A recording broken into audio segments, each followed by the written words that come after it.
Welcome back to Fireside Fears. If you enjoy chilling, immersive horror stories told in the dark, make sure to subscribe and hit the like button. Now, let the fire crackle, let the night settle in, and let's begin. The house that waited for her. When Lena Caldwell inherited her grandmother's cabin deep in the northern pines, she thought it was a blessing, an escape from the city and from the noise that filled every waking hour of her life. The will was simple.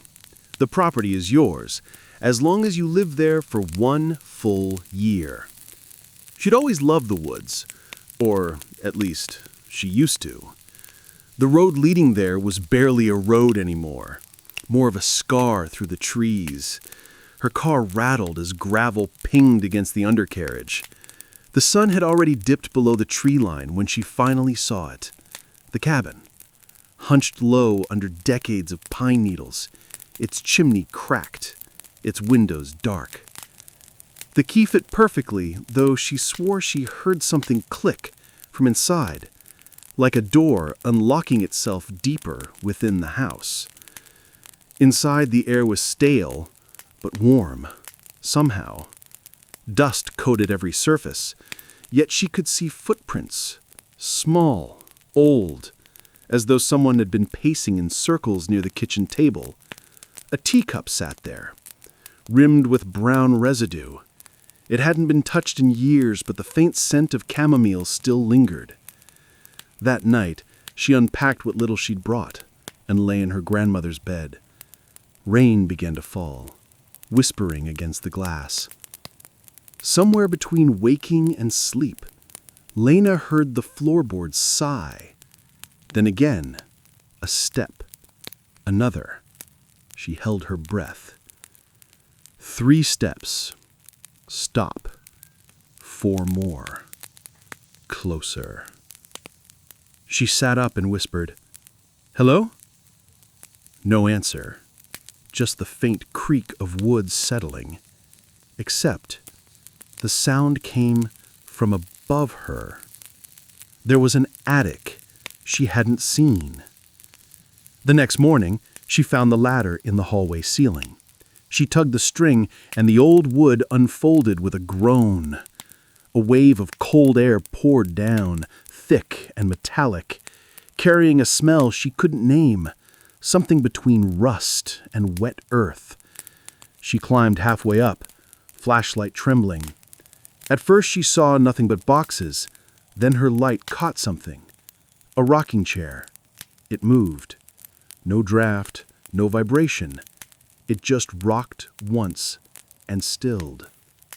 When she dared to look again, the boxes had shifted. Her grandmother's handwriting marked them all. Lena, for when you return. Her grandmother had died 5 years ago. That night, the whispers started. Soft, like the wind through leaves, but closer, beneath her window. Then, outside the door. Then, inside her head. You came back. She covered her ears, whispering, "It's just the wind, it's just the wind." But then she heard her grandmother's voice. "You shouldn't have left it alone." The following morning, she tried to leave.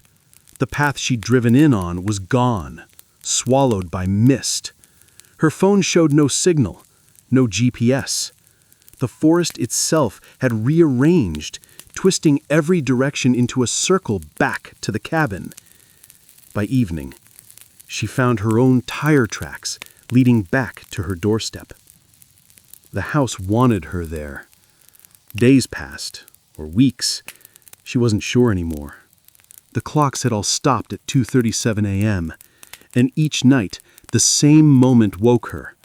A knock from inside the walls, 3 times. Then silence. She stopped sleeping. The only company she had were the old photographs on the mantel, black and white, smiling faces of relatives she barely remembered. Until one night, she noticed something wrong. They weren't smiling anymore. Every single photo, the expressions had changed. The eyes wide, the mouths tight, all except one.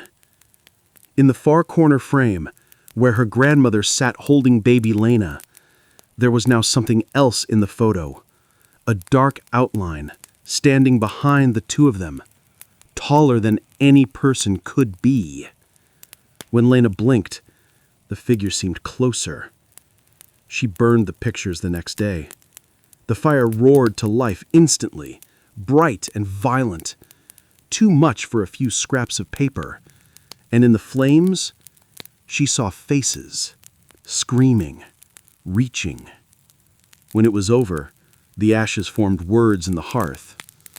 Stay until it's over. That night, the whispers came from beneath the floor. She followed them, trembling, until she found a loose plank. Beneath it, a box. Inside the box, a journal, her grandmother's, filled with entries that grew more erratic near the end. It watches when I sleep. It hums when I pray. It wanted me, but I gave it something else. Now it waits for her. My Lena. My blood. The last page was blank, except for a fresh line of ink that hadn't been there before. Welcome home, dear. Lena screamed, dropping the book, but before it hit the ground, she saw it. A shadow. Tall and lean and moving wrong. Crawling out from under the bed like a spider. It had her grandmother's eyes. Its mouth was open too wide, whispering the same words over and over.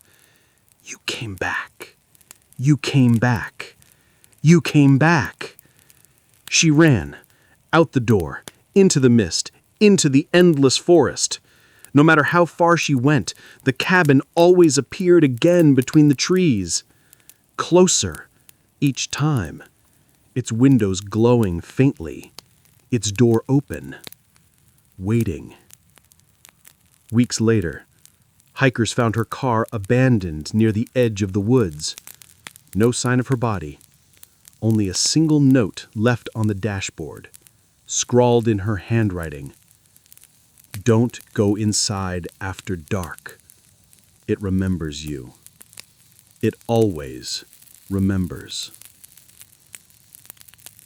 And at 2:37 every night, locals say they see a dim orange glow deep in the trees, like firelight flickering behind a cabin window that shouldn't exist.